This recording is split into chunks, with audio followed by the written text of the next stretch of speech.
Across Trinidad and Tobago, we've been seeing the impacts of a tropical storm Karen, and the aftermath is that now there is a riverine flood alert, flood warning in effect at a red level.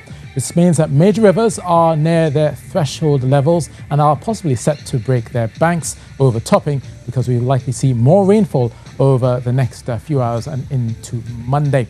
This riverine flood warning continues until Monday 4 p.m.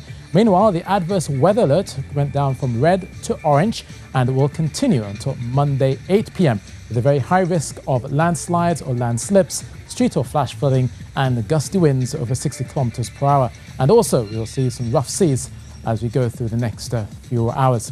Basically, at an orange level, you should be making preparations. That is for those of you on land. Obviously, for those near the major river courses, you should definitely find a safe shelter with the possibility of some of those rivers overtopping their banks as we go through the night and into the morning. Well, basically, we have been seeing rainfall amounts. Crown Point, basically, now seeing 222 millimeters of rainfall for the month, and we likely still see a bit more of that as we go through the next few hours. Right now, this is a tropical storm Karen, thus making its way slowly out northwards of the Caribbean. We continue to see some of the effects across the Grenada.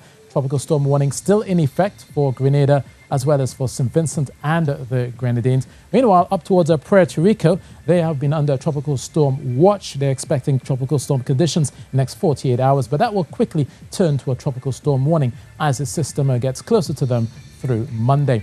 Well, we saw the formation of tropical storm Karen this morning at 5 a.m. with the winds eventually taking a track towards the west, getting just north of Tobago, about 81 kilometers or so, and then heading up towards Grenada. Most of the rainfall is set to be moving out of the area through late Monday, going into Tuesday. We should be seeing some good relief in terms of some sunshine on Wednesday. So this obviously should aid the relief efforts here.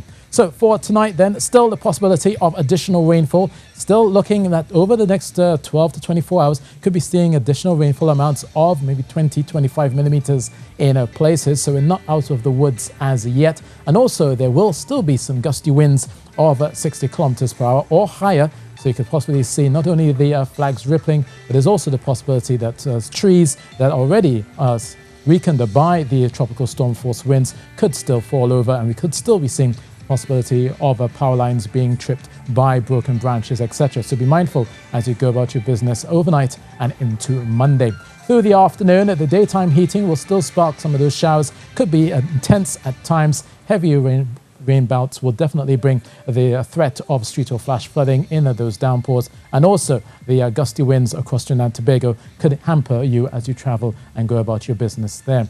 Now the high tide is at 11:45 a.m. so obviously be mindful that with the riverine flood alert, especially towards the latter half of the morning, could be seeing the possibility of those rivers rising to a rather dangerous and significant threat to those living along the river courses. Offshore, rough seas of 3 meters expected, maybe getting 3.5 out in the Atlantic. Now through Tuesday, still a few showers around that could turn thundery, but there's some better, brighter weather expected. Wednesday and Thursday, warmer, maybe 32 degrees Celsius likely as you go through Wednesday and Thursday. And there are no systems, at least for now, that we should be concerned about further out towards the next 24 or 48 hours. Meanwhile, there is Jerry set to slip between the area of high pressure to its east. And meanwhile, we have a disturbance just off the coast of Africa. This is a possibility that it could develop. There is not much Saharan dust around to inhibit it. It's also a weak wind shear around, so it may well become a hurricane as we go through the next few days. We're watching this quite closely over some warm waters, 29 to 30 degrees Celsius, so it is likely to strengthen as we go through. So we'll be watching to see when this will be named over the next few days. But for us, overnight into Monday, still cloudy, still showery, some thundery downpours expected, but it won't feel that hot, possibly a comfortable 31 degrees Celsius on Monday.